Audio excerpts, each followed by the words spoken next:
Turabakiriye bakunzi ba Kivu Media TV tubiyegereza kandi tubaha ikaze muri aya makuru yacu yo kuri uyu munsi ku itariki ya mbere 2026.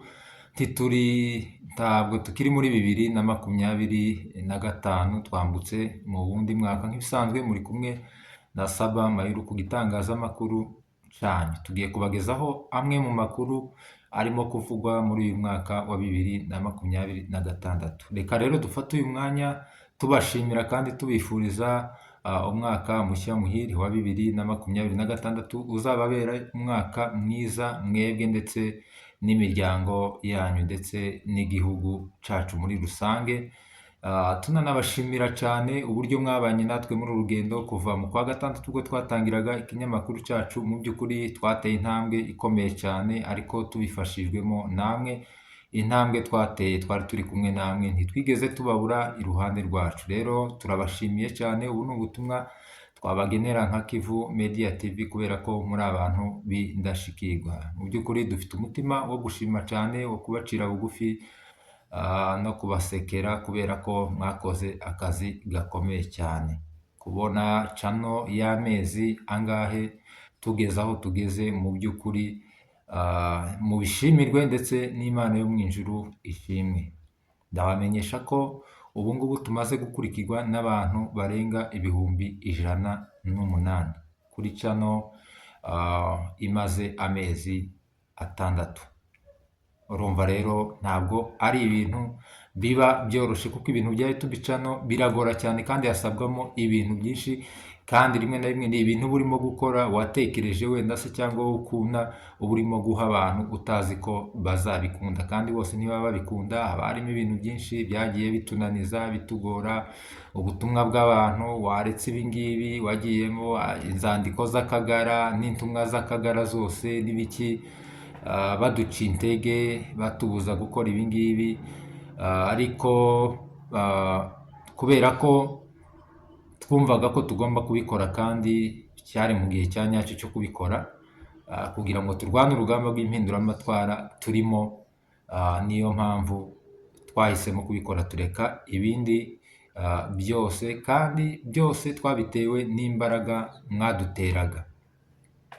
Ndashimira abantu batandukanye bari ku migabane itandukanye. Uyu munsi ntabwo ndi buvuga amazina kuko ni benshi cyane, ni benshi, kandi si nibanda kuri babandi dukunda kubivuganaho n'amakomenti y'abantu agenda agaruka kuri buri kiganiro, b'inkoramutima cyane, kuko ndabizi ko n'undi ashobora kudatera komenti ariko ajya areba cyane. Ariko abantu bari muri Amerika ndabashimira cyane, kuko reka mbatangarize ko igihugu cy'u Rwanda ndetse na Amerika bijya bihangana, bijya bisikana gutya mu kureba channel yacu. Bivuze ko Amerika uyu munsi ziba iya mbere mu kiganiro runaka, Abanyarwanda nabo bakongera bakaba mbere mu kiganiro runaka. Ndashimira Abanyakenya, nibo bajya baba kabiri.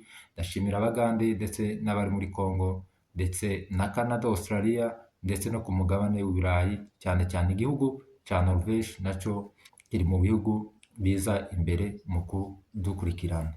Rero murakoze cyane. Uyu mwaka uzababere umwaka mwiza, izabazigame, kuko turacabakeneye kugira ngo tuzabane muri urugendo rwa revolution yacu turimo. Ndashimira abantu badukosoye utuntu twinshi mu ma message batwandikira bakoresha nimero yacu. Imana ibamugisha. Ndashimira abantu bose baduteye inkunga, waba waratanze 1000 cyawe kugira ngo turusheho kwagura uyu murongo wacu mu buryo bumwe cyangwa ubundi. Imana iguha umugisha kandi murahari muri iyi si. Ndashimira abantu badufashije mu rugendo rwo kujya Uvira, haba mu kuduhamagara no kudufasha mu buryo butandukanye. Imana ibaha umugisha kandi twabigezeho. Nanashima Imana cyane yadufashije tukaba twarasoje umwaka wa 2025, byibuze twarakoze achievement yo gusura ababyeyi bacu bari bamaze igihe imipango ibari hejuru, abazarendo babunamyeho mu mujyi wa Uvira. Uyu mwaka wa 2026 tubayishiye byinshi, no mu Minembwe tuzagerayo n'ahandi hatandukanye, kandi aho tuzaja hose tuzaba turi kumwe namwe, turabyizeye. Murakoze rero. Ubu bwari ubutumwa bwo kubashimira busoza umwaka wa 2025 ndetse tunabiyegereza mu mwaka wa 2026. Umwaka rero wa 2026 nta kindi ni ukureba ibiganiro cyane, tukumva neza, tugakora, tugasharinga no gutera inkunga Kivu Media TV kugira ngo turusheho kugera kuri byinshi kuko umusanzu yatanze mu by'ukuri muri kominote yacu ndetse no mu rugamba rw'impinduramatwara, ndatekereza ko natwe dufitemo akaboko mu buryo bumwe cyangwa ubundi. Imana rero ibamugisha uhereye ku bakuru n'abato, mwese mukunda Kivu Media TV kandi abantu badukunda bakabitubwira, Imana ibamugisha ko hari icyo bijya bidufasha. Iyo ugenda mu rugendo rw'inzitane ukabona abantu bagutiza amaboko bakabikubwira, aba ari ibintu byiza kandi bigutera imbaraga. Turabiyegereje rero mu makuru y'uyu munsi. Amakuru y'uyu munsi turagenda tubaciramo utuntu tumwe na tumwe abantu bashobora kuba barabonye mu bitangazamakuru bakabifata ko wenda ari ibintu bitigeze bibaho. Turagenda tubibahamiriza ko ari ukuri kuko murabizi ko kuri Kivu Media TV ntabwo tujya tubesha, tuvuga inkuru za nyazo kandi z'ukuri zabaye. Inkuru iciye aha ngaha aba ari ukuri kandi barabaye. Ingingo ya mbere tugiye kuganiraho, tugiye kureba umutekano uko wifashe mu gace ka Uvira. Uhereye Uvira ukagera Makobora byifashe gute? Turebe mu misozi miremire uko bihagaze, mu misozi miremire uko umutekano uhagaze. Niturangiza tuzenguruke n'impande zose mu isi, turebe amagambo yarayavuzwe na perezida w'u Burundi mu gusoza umwaka, tuyasesenguremo gatoya. Niturangiza dutambuke turebe n'ibindi bireba abaturage. Umutekano rero wa Uvira nk'uko bimeze nyuma y'uko ingabo za FCM 23 zivuye mu mujyi wa Uvira, ariko njye ngikora ikiganiro cya mbere bavuga ko Uvira bagomba kuyivamo, twakomeje gutanga ihumure cyane ko twari tunavuye tubwira abaturage cyangwa se abakunzi ba Kivu Media TV ko mugomba gutuza, kuko intare za Sarambwe ndetse n'amadubu ntabwo bagomba gusiga abaturage bunamuweho icumu mu mujyi wa Uvira. Ibyo bakora ni ibyabo bya politike cyangwa se bya diplomasi, ariko ntibazigera basiga abaturage bonyine. Yesu Kristo aje kujya mu ijuru yaravuze ngo sinzabasiga nk'imfubyi. Rero FCM 23 rero n'amadubu mu by'ukuri ntabwo bazigera babasiga nk'imfubyi, kandi noneho ibintu byo gufata uduce bakagenda bakatuvamo, ibyo ngibyo byarangiye ntibizongera kubaho nyuma y'umujinya mwinshi w'ibyo FARDC ikomeje gukora cyangwa se leta ya Kinshasa ikomeje gukora, kuko bavuye mu mujyi wa Uvira izinduka irasa mu minembwe yica abaturage, irasa n'amato ya FCM 23. Bukeye bavuye za Rumangabo igihe barwanaga muri za Rucuru, leta ya Kongo ifata ingabo zayo n'iz'abarundi b'abacancuro ibashirayo, ibyo byose igenda yica amasezerano. Ejo bundi bari muri Doha muri Qatar aho bakorera amasezerano yo kurangiza intambara cyangwa se gushaka amahoro, barangije AFCM 23 delegation yayo yisangayo yonyine, nayo rero irarahira. Uyu mwaka rero wa 2026 muri revolution muri MLDP twirwaneho ndetse na FCM 23 n'umwaka w'intsinzi, n'umwaka wo gusonga mbere, wo kuja imbere, n'umwaka w'urugamba rwanyuma, kandi n'umwaka w'ibisubizo. Rero nta gusubira inyuma, kandi ntekereza ko uyu mwaka ni n'umwaka wo kudashidikanya. Ese barakora iki? Barakora iki? Icyo bavuze bazajya bagikora. Rero muri bimwe mu mahame n'ibyo bagiye batangaza, dukurikije nk'ijambo Corneille Nangaa yari yavuze ko ni hadi Kinshasa, ubutegetsi bwa Kinshasa bugomba kuvaho, kandi muri uku kwezi kwa mbere bagomba kwitega ibintu byinshi, kandi biturutse noneho mu mujyi wa Kinshasa. Iyo umuntu w'umuyobozi avuze ibintu nka biriya, nubwo abanyapolitike bavuga ibintu byinshi, ashobora kuvuga n'ibintu byinshi wenda ari ugutera ubwoba, ariko AFCM 23 ntitera ubwoba kuko ibintu byinshi bagiye bavuga bagiye babigeraho. Dushobora kubona muri uku kwezi i Kinshasa hari ikintu kiyaturitse, ikibomba kikitura mu nyanja, amazi agasandara tukareba. Rero umutekano uko uhagaze Uvira rero imeze neza, irimo intare za Sarambwe. Noneho turabivuze ku mugaragaro, n'amadubu niho bari. Ubundi se barahava si wabo, baraja hehe? Ibintu byo gufifika hano ntabwo turi abanyapolitike bazakina politike yabo, ariko turahumuriza abaturage aho muri impande zitandukanye, utugara tubishima hejuru ngo barahavuye, ngo baragize.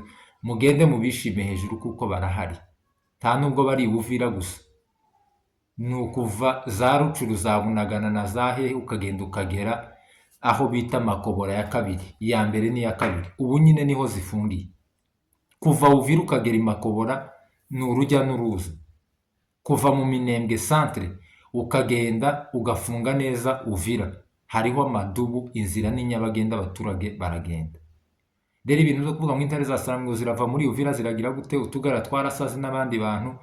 Nabonye hari umuntu utebya ngo yanditse message aravuga ngo uyu mwaka wa 2025 ngo urangiranye ngo n'Akagara. Ariko Akagara karashize kacitse intege, ariko kandi ka Kagara ko gutera abantu ibikomere, ko gushinyagura no kubeshabesha abantu bamwe baba bakiri muri dilema, baba bakiri mu rungabangabo, karahari.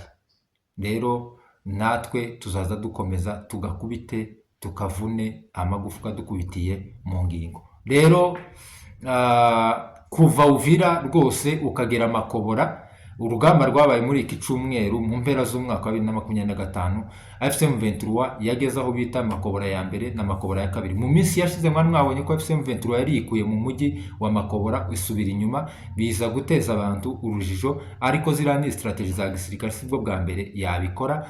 Ariko turabamenyesha ko kuri uyu wa gatanu no kuri uyu wa mbere no kuri uyu wa kabiri bongeye bisubiza uriya mujyi wa Makobora, kandi mwagiye mubona utuvideo twinshi tw'abazalendo n'abamayimayi bahunze kabisa, batagangaye, babaca mu nzitane, mu mishugi, ahantu kabisa habi.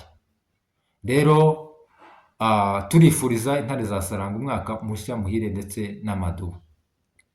Nuko nguko umutekano wa Uvira umeze. Uvira ubu nyine irisekirize, irimo intare za Sarambwe kugera Makobora ya mbere n'iya kabiri.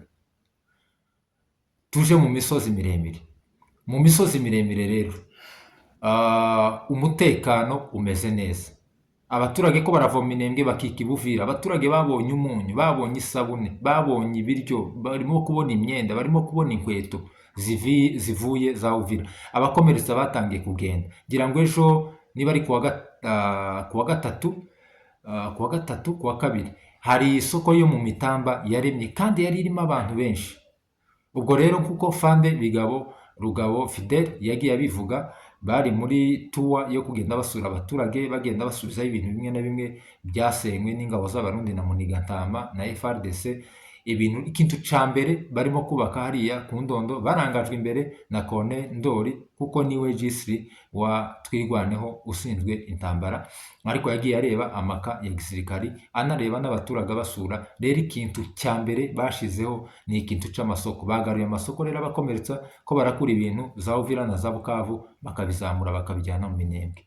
Ni ukuvuga ngo igisabwa, abantu bose b'iwacu mugende mutahuke. Ngewe ko ndatekereza gukora urugendo rwo kuja gusura abaturage bari ruguru, tubere ibyo twirwa tuvuga, tubere n'abandi urugero, tubereke yuko kuja ruguru ni ibintu bisanzwe. Ndashimira umudamu w'umunyamakuru bita Fani, ubu ngubu kabisa yarazamutse, yararenze, kandi yasize urugo rwiwe. Yarantanze rwose, hari ibintu byari bimpugije by'akazi bike yarantanze, ariko twari kuba twarajanye. Ariko felicitation kabisa, Imana iguha umugisha, uri umuntu mwiza. Nanje wenda ushobora kuzansanga Ifizi cyangwa i Bubembe, neza mu itongo rya sogokuruza Sebasaza, nzaja kuhashinga intuzi, igiti cy'umuvumo cyangwa ipironi rinini cyane. Biriya Ababembe biyitirira ngo zone ngo iriya zone ya Fizi ngo ni murenge ngo ni wabo ngo nibo bahabanje. Sogokuruza Sebasaza niwo washinze igiti, ibuye fatizo rya teritwari ya zone ya Fizi. Umuzungu w'umubirigi ahita Fizi yaramubaje ate sanga ahitwa, yabonye inyamaswa aramubaza ate se iki niki, aramubwira ngo ni impyisi, aramubwira ngo Fizi, asubiramo ntiyabivuga neza umubirigi, aravuga ngo Fizi. Sebasaza arikiriza ati yego, ahita avuga ati ahangaha rero mpise Fizi, bahita bahita rero Fizi. Ni sogokuruza iriya teritwari wayise Fizi. Iriya za Mutambara, iyi teritwari ariya amazone ya za Mutambara n'amakolektivite y'Ababembe y'Ibubembe, hariya mu Babembe, hariya umwami wa mbere wahayoboye ni se wa sekuru wa Sebasaza bita Muhasha. Ntibazabesha, amateka turayazi. Bano Babembe twari utuntu gusa two guhiga, b'abanomade, bari abanomadisme gusa, bagenda bigendera gusa bahiga aho babonye inyamaswa.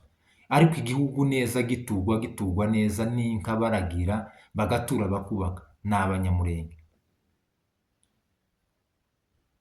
iriya za Mutambara zose, za Mutambara ugahuguruka neza Gatongo, ruguru hariya hafi no mu Ngoma, hariya muco hagati, ziriya zose ni teritware, ni ubwami bwa Muhasha, ni ubwa Muhasha. Ukaza ukagera n'aha ngaha no muri iyi Bijabo, iyi ngiyi yo kwa Shefu Muye, hose ni kwa Muhasha. Rero Ababembe aya ni amateka tuba dushobora kuvuga, wenda atari ukuvuga ngo mbivuze ngo ni kubera ko ari sokuru, niyo none abivuga kubera ko ari sokuru, zarabaye ga ni amateka ahari. Ariko tuba dushobora kubibwira abantu, ejo hatazagira n'ugukoroga mu mutwe ugasanga nta mateka azi. Niyo mpamvu tuba tubakangurira kugira ngo mujye mumenya amateka. Ziriya za Mutambara zose za Kanguri, hariya mu Babembe Kanguri, Nguri na hehe, buriya ni ubwami bwa Muhasha. Niba sogokuruza ifizi yariswe Fizi kubw'Ababirigi, ari ushinze ibuye fatizo n'Umubirigi, uwo Mubembe yari arihe niba hari iwabo? Sebasaza yagiye gushinga ibuye mu Babembe, niba hari no mu Babembe akaba yarahamagawe, ubwo bivuze ko ari we mwami mukuru wari uyoboye n'Ababembe bari bari aho ngaho, bivuze ko n'Abanyamurenge bari bahari kandi bari batwaye, ariko nta Babembe bari bahari hariya, bari bake cyane b'Abahigi, umwe bari bakiri iwabo i Rwindi na Tanzania. Ibyo ngibyo nabyo abantu bajya babimenya, ni amateka yaranyuzemo. Rero inzira ni nyabagendwa mu misozi miremire. Felicitation rero kuri General Sematama n'abasirikari biwe n'ingabo ziwe zose, bimeze neza. Ejo nari ndimo ndeba utuvideo, amadubu yaraririye bonane hariya mu Bijombo aho Apotre Gitwaza avuka. Hanyuma rero reka turebe ku ijambo Perezida nkuru Evariste Ndayishimiye w'u Burundi yagiye avuga yimokoza uriya mugabo. Njyewe nkunda kwanariza cyane ndeba ibintu, ko ndabona ko nzasubira mu ishuri nkajya nkiga ibintu bya psychology. Ijambo Evariste Ndayishimiye yavuze nabibonyemo ibintu byinshi. Mu ijambo ryiwe risoza umwaka n'ubundi yagarutse mu kwikoma u Rwanda. Ni ukuvuga ngo Evariste Ndayishimiye afite ubwoba. Ibyo yakoze muri Congo bitangiye kumugaruka. Ibyo yakoze ku Banyamurenge n'abandi bavuga ururimi rw'Ikinyarwanda bitangiye kumugaruka. Imigambi mibi acura kubw'ubutegetsi bw'u Rwanda bitangiye kumugaruka, kandi bimuhereye mu mizi muri we, mu marangamutima muri we mo imbere. Ni umugabo ugaragara ko afite ubwoba bwinshi. Ni umugabo ugaragara ko imvugo yari afite niyo yari afite mu minsi ishize afite ingabo muri Congo biratandukanye. Mu minsi yashize atarakubitwa yavugaga ko we afite igisirikare gikomeye, avuga ko Abarundi u Rwanda rwibesha iwe akomeye, nyine ari nka Farawo. Ariko ubu nyine noneho amaspeech arimo kuvuga, ni umugabo ugaragaza ubwoba, ariko kandi wawuhisha abantu akagaragaza gusa naho yihagazeho, nyine ntagaragaza ubwoba bwiwe cyane. Agakomeza kwegekaho u Rwanda ko abantu barwanya ubutegetsi bw'u Burundi ari u Rwanda rubafasha, uyu uko abyita inkozi z'ibibi. Ati rero noneho agatangira agasa n'uwerekanye inzira y'ibiganiro cyangwa bwo kwiyungwa n'u Rwanda aho byonyura. Ati muramutse muduhaye izo nkozi z'ibibi rwose nta mpamvu yuko tutabana neza n'u Rwanda. U Rwanda rubitse izi nkozi z'ibibi z'u Burundi. U Burundi bwatewe ryari? Ni ryari izo nkozi z'ibibi z'u Rwanda babitse? Abanzi b'u Burundi u Rwanda rwigeze rubabika? Abanzi b'u Burundi bari hanze bigeze batera u Burundi ryari? Hari intambara muheruka kumva i Burundi cyangwa ko ku mupaka w'u Burundi?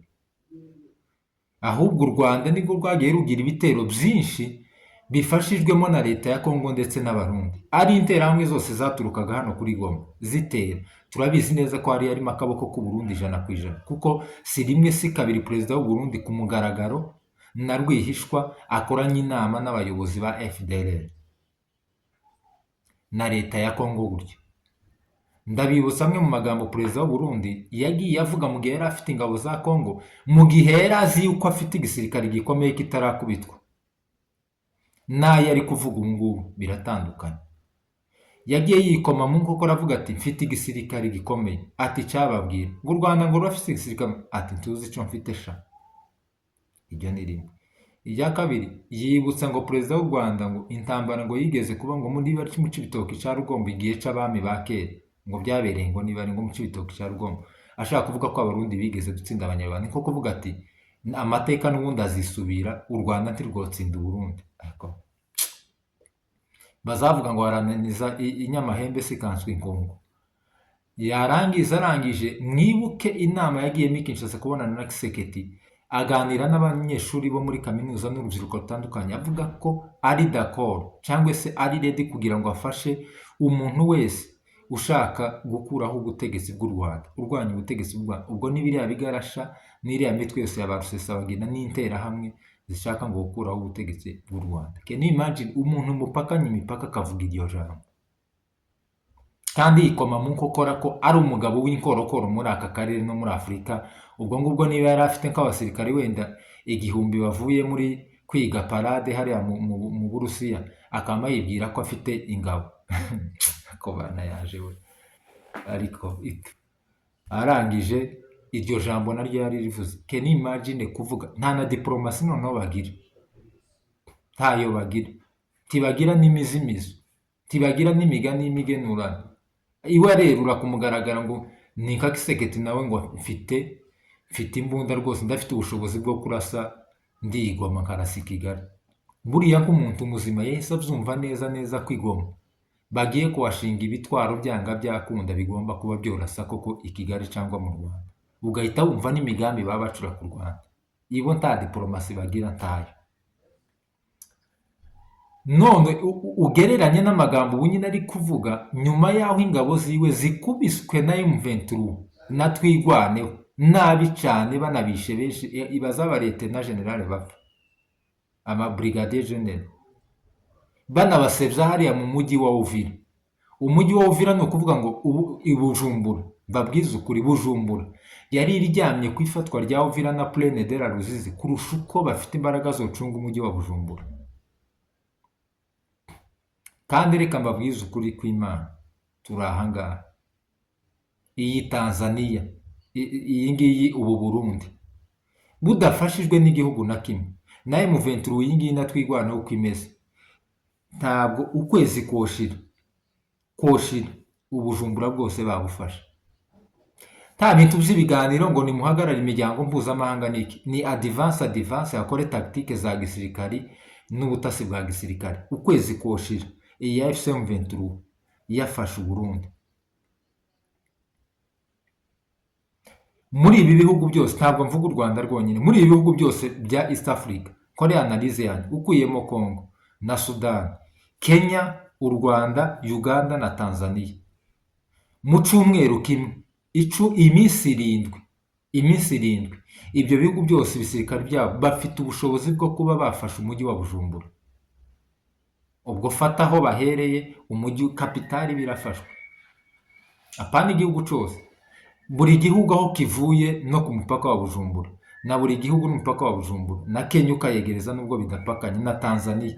Birashoboka ko Tanzania yohera ku mupaka wayo icyumweru cyaba gishize ifashe umujyi wa Bujumbura, n'abandi nuko nguko. Rero ibi ngibi yishongora ngo u Rwanda ngo iki ngo niki, u Rwanda ntabwo aruzi. Azaje kubaza amakuru y'u Rwanda muri Central Africa, aje niba ari Cabo Delgado hariya muri Mozambique, niho azumva neza. Ese Ubujumbura koko mushiye muri analyse, Ubujumbura burafise imbaraga cyangwa se bufite imbaraga zo kurwanya biriya byihebe u Rwanda rwakubise mu kwezi kumwe hariya muri Cabo? Ugenda uje Cabo ubu nyine urebe, ni muri paradise, abaturage baratahutse. Kandi none u Rwanda nico gihugu cyonyine nabonye kiza kirwana cubakira abaturage, kigwana cubakira abaturage, kibagarura kikanabubakira. Hari timu irimo kwa divasinga igakubita umuturage, igakubita umwanzi ikamukuraho, indi gasekiriza mu ntuza mu makaritiye y'abaturage, indi gatuza abaturage ikanabafasha imirimo. Nuko u Rwanda rurwana. Mu byo nagiye nitegereza nubwo nabwo, kuko ntibagira strategy yo kurwana ngo bafate igihugu badatuza. Waba urimo kurwana ico gihugu guse ngo bizagende gute? Noneho irwana ituza abaturage. Iyo strategy rero yo kurwana tuza abaturage niko kubwira abaturage, aha twakuye umwanzi, muhebe kuzageza Yesu agarutse, kandi koko niko biza bigenda. Uretse wenda ahantu barinda nk'abari mu butumwa bw'amahoro, hari kondisiyo baba bagenderaho mu mategeko mpuzamahanga y'uburyo bwo kurwana, ntibaba bagiye kurwana, ni ugutabara nyine bagenda birukana ibyihebe n'ibikindi, bagira aho bagarukira, kandi bafite uburyo bakorana n'ibisirikari by'intuza bindi. Ariko noneho hariya kubera ko hari ikintu c'icihebe gabo, u Rwanda rwakubise rutababarira, kandi bari barahawe mishoni nyine yo gukura urabizi icihebe iyo catangajwe ko ari icihebe ni ugukubura, nta bintu byinshi, nta mategeko mpuzamahanga ntaca arengera ivyihebe, ntayo. Ariko vyatangaje ukuntu bajyaga barwana bakubita, bafata abaturage babatuza, babafasha kubaka, babatunganyiriza imihanda, abandi babacungira umutekano, bakura ibisasu bagenda bareba mu makaritiye aho ibisasu byagiye bigwa kugira ngo bitazagenda byangiza ubuzima bw'abaturage. Felicitation rero ku ngabo z'u Rwanda, ni igisirikare, impamvu mbahaye felicitation, ni igisirikare ciza co muri iki kinyejana co kwigigwaho. Hahiriwe rero nka za FCM23 zirimo gukora revolution, muba murimo kureba, mufite igihugu cyiza cyo kwigiraho, kugira ngo n'ubutegetsi mushaka gukuraho n'ubwanyu mushaka gushiraho kabisa, muba mufite ba master bo kwigiraho. Rero ni iryo jambo rya Evariste Ndayishimiye yagiye avuga. Ni umugabo ugaragaza ubwoba, ushaka guca bugufi, ariko akabura ahera kubera amahano yakoze. Afite isoni z'abaturage n'iz'isi zo kubwira Kagame ati uri umuvyeyi, nagiye ku butegetsi sanze bumazeho igihe, mwadufashije kubona ubutegetsi, wenda iki n'iki hari ivyo twabigiyeho, twarakosheje kuja muri Kongo, none reka tugarure umubano w'ibihugu byombi. Kubera ko mu kiganiro perezida w'u Rwanda yakoze ubushize, mwumvise ukuntu yahamagaye Evariste amubaza ukuntu arimo kohereza ingabo muri Kongo zitandukanye n'iza East Africa zari zagiye kugarura amahoro, bizwiho n'ibihugu byose, kandi z'u Rwanda zarangiwe kuja muri Kongo, ariko none akohereza izindi zikagenda zizenguruka umupaka w'u Rwanda kandi bitari ngombwa, agenda bihakana. Rero perezida w'u Burundi turabizi ko ufite ubwoba. Rero muri diplomasi nta bwoba, mwakagombye gukora diplomasi rwose, imipaka mukayifungura, n'iriya ya Uvira mukayifungura, kuko FCM23 si umwanzi wanyu. Mu itangazo rya FCM23 yatangaje Nanga yavuze ko ubwo nkomoje ku bya Nanga nawe kubera ko mbikuriye ku Burundi. Nanga yavuze ko abarundi atari abanzi babo, bagende bafungure rwose imipaka, babane neza. Ikindi abarundi bagende batahe bose bashire muri Kongo, bacecekere i Burundi, ntibivange mu bintu bya Kongo, n'akanwa kabo ntikavuge Kongo. Ariko nibaguma kwijandika, Uburundi rwose buzirahuriraho umuriro. Muribuka mu biganiro najyaga nkora, narababwiye ngo ako Burundi buzazana muri East Africa muzakabona, none singaka. Ikindi nababwiye ko Uburundi burimo gutungira itoroshi, twirwaneho na FCM23, babinjiza neza mu Burundi. Urumva rero Uburundi bugomba kugira ico bwibwira mu kugarura, mu gushaka inzira yo kugarura umubano muri ibi bihugu bigenzi byabo. Andi makuru turimo gukomeza kubakusanyiriza ni amakuru ya Munigatama i Burundi. Ntabwo amerewe neza, si ukumuvuga bya buri munsi, tuzamukurikirana kuko yasize aduhekuye.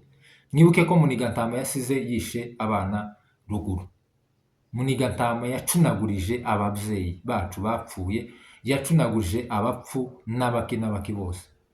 Nizaza mvuga ibi ngibi ku muntu wakoze ibintu nk'ibi nka Munigatama n'aba bakingungu, ababyeyi bandi batareba n'abana, mujye mumbabarira, mba ndimo kuvuga Munigatama nka Munigatama, kuko simwe mwamwohereje hariya kandi ntimushigikiye ko bene wanyu b'Abanyamulenge bapfa. Ikindi, umubyeyi wawe nahemuka, uze umureka ahemuke, azopfa ave ku isi, mwebwe musigare kandi musigarane n'ubwoko bwanyu. Rero Munigatama turamunenga, tuzakomeza tumukurikirane amakuru y'ibicozi cyo ari Burundi, ntabwo amerewe neza. Ikindi Kinshasa nuko General Malik nawe yatawe muri yombi, ni umunyamurenge, ngira ngo sinibeshe ku izina, ni General Malik nawe yatawe muri yombi, bya bindi bya leta executive yo kumaraho Abanyamurenge. Niyo mpamvu mbwira Abanyamurenge bari mu mareje atandukanye ya Kongo, nyamuneka mugume mureke utwo tuntu tw'inyungu z'amafaranga, muzabura ubuzima. Sintekereza ko hari umuntu wo kuzanira ubuzima hano akakuzanira n'amafaranga hano ngo uhitemo, warangiza ugahitamo amafaranga. Ayo mafaranga woyarya nta buzima?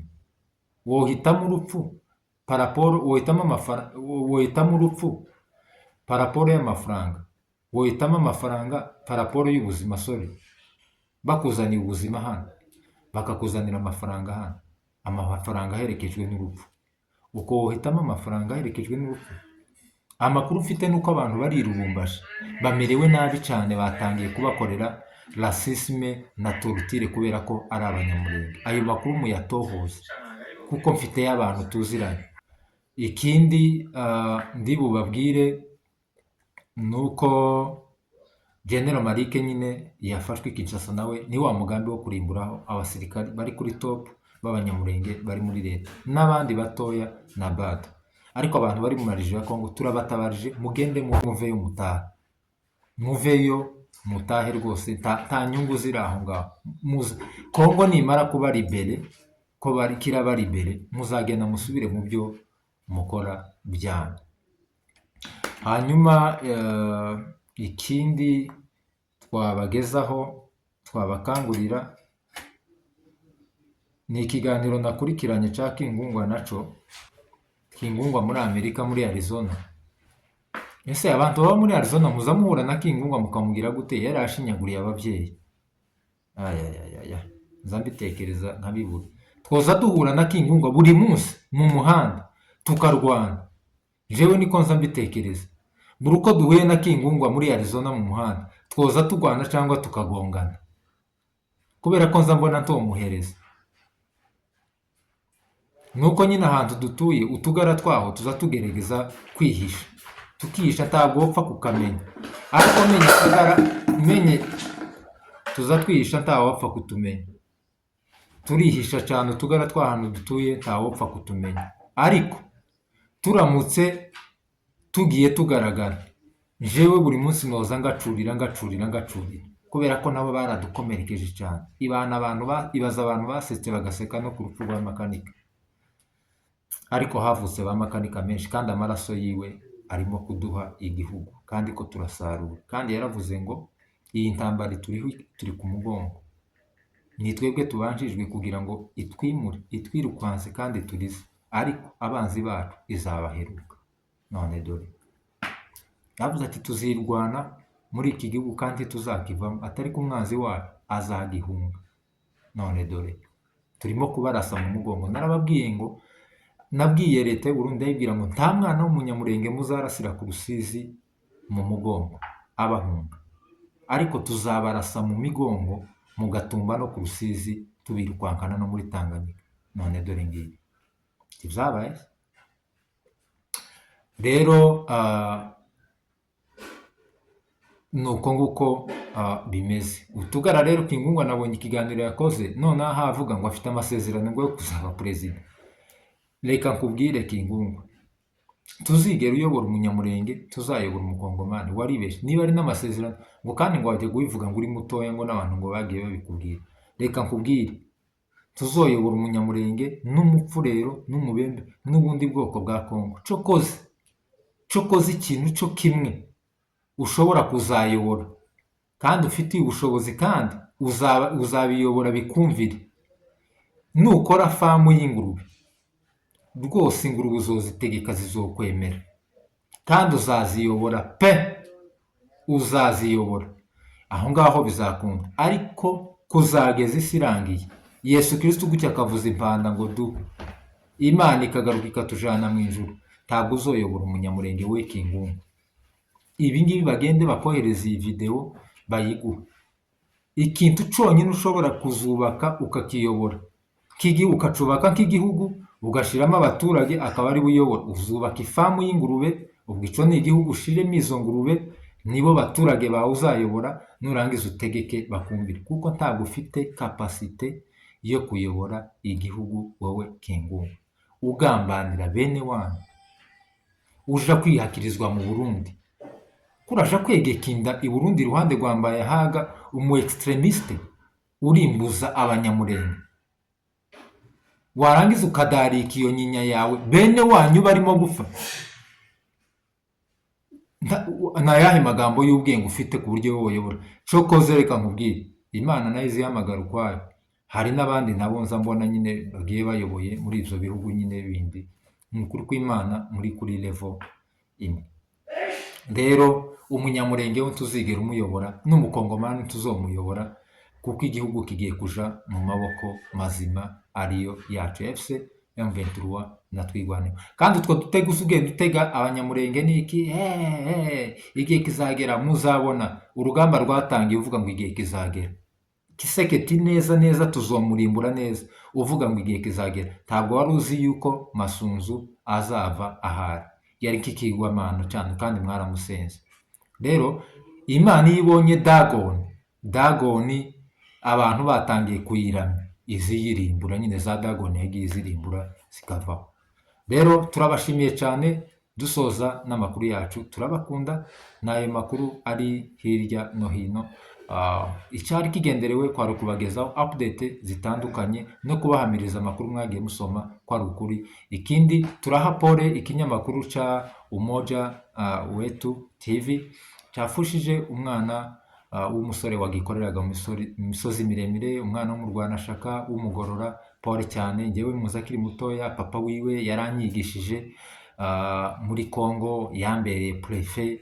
Ebana ni abantu nzi cyane, n'umwana wavukiye i Nyamizungu, niho abiwabo bava mu nzu y'abagorora. Pole kabisa kuri prefe wanjye, numvise ngo yabaye niba ari Mongozi Irundu. Pole kabisa. Ise yitwa Muzehe Sosthene, ndamuzi cyane, umugabo w'ubwenge wagiraga ishaka kandi wagerageje gutanga umusanzu we muco hagati mu gisata ca education cyangwa se cy'amashuri nyine cyo kwigisha nyine tu. Rero pole cyane uriya mwana kuba twamubuze. Ni bya bindi nari ndimo mvuga, umwana yatatse mu nda yumva ko bikomeye, bamujana mu bitaro acikanirayo. Rero ni inkuru yari inciyeho, nubwo nyivuze nyuma yari inciyeho kandi nari nyifite hano kuri liste. Rero pole cyane, ni ukuri bizagenda neza kandi dufite ihumure. Umuryango kuba musizwe n'intwari ni kimwe n'izindi zose zatabarutse, kandi aho yagiye heza ni mu ijuru, kandi afite amapeta yuko atigeze atererana bene wabo. Umuntu wese urwanirira bene wabo barimo gupfa ni umukirisitu kandi afite ijuru. Nibyo narimo mvuga ejo bundi. Please abantu babaye babi, mumenye ko turimo kurwana urugamba rutandukanye. Abantu basigaye batanga amarozi cyane mu biryo no kumwa no kwitonda. Murakoze cyane, mwari kumwe na Saba Mayuru kuri Kivu Media TV. Turabakunda cyane, mukore share na subscribe, kandi turabashimira uburyo mukomeje kudukurikirana. Channel yacu irimo kwaguka cyane, kandi biragaragara ko abakuru n'abatoya munyotewe no kumenya ibirimo kubera iwacu, kandi urugamba ntirurangiye, ahubwo nibwo rutangiye, kuko nanga n'amakenga babivuze. Asante sana.